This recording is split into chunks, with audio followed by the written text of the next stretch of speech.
పెళ్ళైనా పండగైనా వేడుక ఏదైనా పట్టుచీరల ప్రత్యేక వేదిక వారాహి సిల్క్స్. కర్నూలు జిల్లా గార్గేపురంలో విషాదకరమైన ఘటన చోటు చేసుకుంది. అత్తవారింటి వేధింపులు, భర్త నిర్లక్ష్యము తట్టుకోలేక రాజేశ్వరి అనే మహిళ తన ఇద్దరు పిల్లలతో కలిసి గార్గేపురం చెరువులో బలవన్మరణానికి పాల్పడింది. తెలంగాణ రాష్ట్రం అల్లంపూర్కి చెందిన రాజుతో కొన్నేళ్ల క్రితం రాజేశ్వరికి వివాహం జరిగింది. అయితే కొంతకాలంగా భర్తతో పాటు అత్తమామల నుంచి వేధింపులు ఎదుర్కొంటుంది రాజేశ్వరి. అనారోగ్యంతో బాధపడుతూ తన తల్లిదండ్రుల వద్దకు వచ్చి ఉంటోంది. భర్త నుంచి సహాయం లేకపోవడంతో తీవ్ర మనస్తాపానికి గురైన ఆమె చివరికి ఈ దారుణ నిర్ణయం తీసుకున్నట్లు తెలుస్తోంది. ఇక ఈ అంశం గురించిన సమాచారం మా ప్రతినిధి మల్లికార్జున్ అందిస్తారు.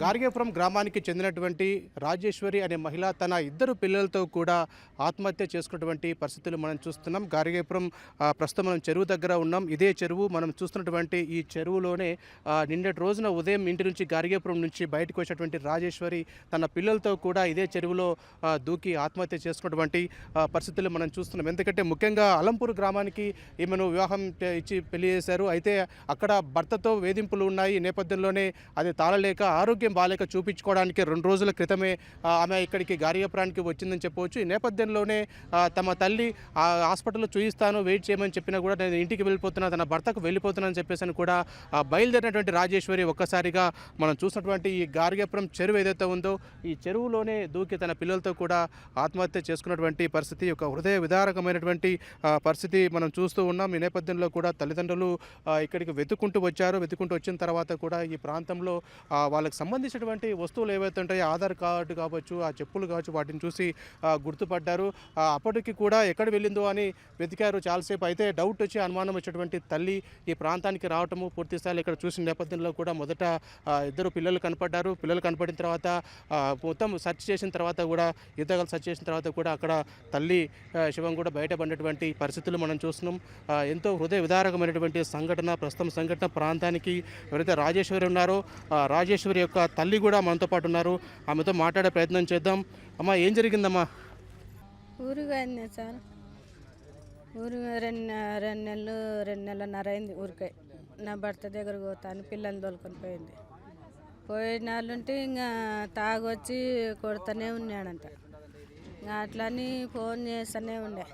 ఫోన్ చేస్తే సరేలేమ్మా ఉండి వచ్చినావు కదా, ఓర్చుకో, కొడితే మనలే భర్తనే కదా అంటే, నమ్మోడు కొడితే పర్వాలేమ్మా, మా అత్త మామ ఉడక తిడుతున్నారు, మా ఆడపిల్ల మగుళ్ళు వాళ్ళు తిడుతున్నారు అని రోజు ఫోన్ చేస్తున్నారు. పానం బాగాలేదని వారం తిందట అడిగిందంట. పానం బాగాలేదని వారం తిందట అడిగితే, నాకు పని ఉంది, పనులు ఇడిచిపెట్టి నీ పానం బాగుండేది చూపియాలన్నా అన్నాడు. అంటే నేను ఎక్కువనా నీకు పని ఎక్కువనా అంటే, నాకు పని ఎక్కువ అన్నాడు. అని అంటే, సరేలే నువ్వు పని కావాలనుకుంటున్నావు కదా, మా అమ్మ దగ్గరికి పోయి చూపించుకొచ్చుకుంటా అని అంటే, మీ అమ్మ దగ్గరికి ఎట్లా పోతావో చూస్తా అన్నాడు. సరేలే బావా, నేను పోతలే, నువ్వు పట్టించుకుంటలేవు, నేను మా అమ్మ కాడికి పోయి 2 రోజులు ఉండి చూపించుకొచ్చుకుంటా అంటే, సరేలే పోయినావు. వచ్చినాక మా అమ్మ దగ్గర ఉందా అని ఫోన్ చేసింది. సరేలే అన్నకు ఫోన్ చేసినాడు. అతన్ని బిడ్డ వచ్చింది కదా, 2 రోజులు నువ్వు చూపించుకొని పంపి అన్నాడు. కాదు రాజు, నువ్వు చూపించకుండా ఆ పిల్లని పంపిస్తే ఎట్లా? ఎందుకు వేధించేవాడు? ఎందుకని వేధించేవాడు అంటే డబ్బుల కోసం వేధించేవాడా? ఎందుకు ఆమె చిత్రహింసలు పెట్టేవారు అక్కడ అలంపూర్లో? వాళ్ళమ్మ కట్నం లేకుండా పెళ్ళని చేసుకున్నారా, నాకు ఇష్టం లేదు పెళ్ళి చేసుకున్నావు, కట్నము వాళ్ళ తమ్ముని పెళ్ళాము కట్నం ఎక్కువ తెచ్చిందంట. దాన్ని కట్నం ఎక్కువ నువ్వేం తెచ్చినావు అని అప్పుడు తాగొచ్చి కొడుతుండేవాడు. అయితే మీరు అడగలే కదా మా అమ్మలు, అడిగింటే ఇవ్వకపోదురా అని అంటున్నది. కట్నం గురించి తాగొచ్చి అట రోజు వేధిస్తున్నాడు. వాళ్ళమ్మ నాయన కొట్లాడుతుంటే ఉడక ఎందుకు అరుస్తారులే, అయిపోయింది అనేతోళ్ళు కాదు. ఈతలు కొట్లాడుతుంటే టీవీ గట్టిగా పెట్టుకొని డోర్ వేసుకునేదంట వాళ్ళమ్మ అత్తమ్మ. అట్లా ఏమా నేను తట్టుకోలేకపోతున్నానేమా, నన్ను వేధిస్తున్నారు, కట్నం ఇవ్వలేదని. అప్పుడు కొడుకులు కడుపు చేసేది పంపించేది, కాన్పులు కడ్డార్లు చేసి ఇరిసొచ్చినా అదే రకమే. పిల్లలు నాకు పుట్టలే ఎవరిని కుట్టించుకున్నావా నేను, మళ్ళీ అట్లా వేధించాడు. మళ్ళీ ఈసారికి పానం బాగాలేదంటే, పానం బాగాలేదని నేను చూపియను అన్న. సరేలే నువ్వు చూపించకపోతే మా అమ్మ కాడికి పోతా, మా అమ్మ కాడికి పోయి చూపించుకొచ్చుకుంటా. అదే అమ్మ 2 నాళ్ళు ఉండి కొడక నేను చూపిస్తా, ఈరోజు హాస్పిటల్కి పోయే పని నేను మైకూర్ హాస్పిటల్లో పనిచేస్తా. ఆడ సెలవులు ఇయ్యరమ్మ, ఒకరోజు సెలవు తీసుకొని చూపించుకొని పంపిస్తలేనంటే నువ్వు చూపించవు, నువ్వు డ్యూటీ అని పోతావు. నేను పోతలేంగా, మా ఊరికి పోతా అని నిన్ననే ఉదయం ఆధార్ కార్డులు 2 పిల్లల్ని తోలుకొని వచ్చింది. పోయేది ఊరికన్నా ఒక పైనైనా కానీ మధ్యలో దిగి ఇంత పని చేస్తుందని అనుకోలే నేను. ఇంత జరిగింది.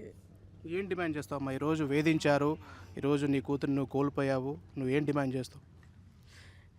ఏదిచ్చి కోల్పోయిన బిడ్డని ఏదిచ్చి చంపినాడు కదా నా అన్నుడు, అస్సలు ఉండకూడదు, చంపి పాడాల, ఉండకూడదు. ఇదే నా తీర్మానం సార్, ఉండకూడదు. నా మళ్ళీ అడుగుతా, నేను చూడలేను వాడు బతుకుంటే. నా బిడ్డను మచ్చగా చిమార్లు పెట్టినారు. ఇది పూర్తి స్థాయిలో తల్లి యొక్క ఆవేదన. రాజేశ్వరి మృతికి పూర్తి స్థాయిలో తన భర్త రాజు ఎవరైతే ఉన్నారో అతనే కారణం అని చెప్పేసి అని కూడా అంటూ ఉంది. ఏదైతే పూర్తి స్థాయిలో మనం చూసుకుంటే భర్త చాలా రోజుల నుంచి కూడా అత్తమామలతో పాటుగా వేధిస్తున్నటువంటి పరిస్థితులు మనం చూస్తున్నాం. ఈ నేపథ్యంలో ఆ వేధింపులను కూడా తాళలేకపోయింది పూర్తి స్థాయిలో రాజేశ్వరి. నేపథ్యంలో కూడా తనకు 2 పిల్లలు, ఈ పిల్లలతో సహా కూడా ప్రస్తుతం మనం ఉన్నటువంటి గార్గేపురం చెరువుకి నిన్నటి రోజున ఉదయం మనం చెప్పుకోవచ్చు, ఉదయం ఈ ప్రాంతానికి వచ్చిందని చెప్పవచ్చు. ఉదయం చిన్న పిల్లలకి పిల్లలు ఎవరైతే ఉన్నారో ఆ పిల్లలకి స్నానాలు అవి చేయించుకొని పూర్తి స్థాయిలో ఆధార్ కార్డులు తీసుకుని తన భర్త దగ్గరికి వెళ్తుంటే, ముఖ్యంగా తల్లి దగ్గరికి రావడానికి ప్రధానమైన కారణము ఆరోగ్యం సరిగ్గా లేదు, తన భర్త సరిగ్గా పట్టించుకుంటలేడు అనే కారణం చేత ఇక్కడ చూపించుకోవడానికైతే ఈ ప్రాంతానికి వచ్చినటువంటి పరిస్థితి ఉంది. అయితే అమ్మ 2 రోజులుండి చూపిస్తానని చెప్పిన తర్వాత కూడా తను ఉండలేక ఇక్కడికి వచ్చి తన పిల్లలతో కూడా ఆత్మహత్య చేసుకున్నటువంటి పరిస్థితి ఉంది. ఏదైతే తన బిడ్డకు ఏ గతి అయితే పెట్టిందో తన అల్లుడు కూడా అదే గతి పెట్టాలా.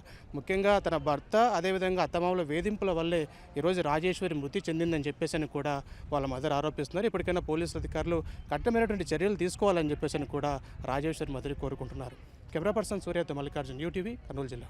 మా 2 రోజుల క్రితం మా ఊరికి వచ్చింది సార్. వచ్చింది మా బావ టార్చర్ తట్టుకోలేక మా కాడికి వచ్చింది సార్. కంటి ఆపరేషన్ చూపించుకున్నామని వచ్చింది. మా అమ్మ 2 డేస్ ఉండవునన్నా చూపిస్తాంలే అని చెప్పింది.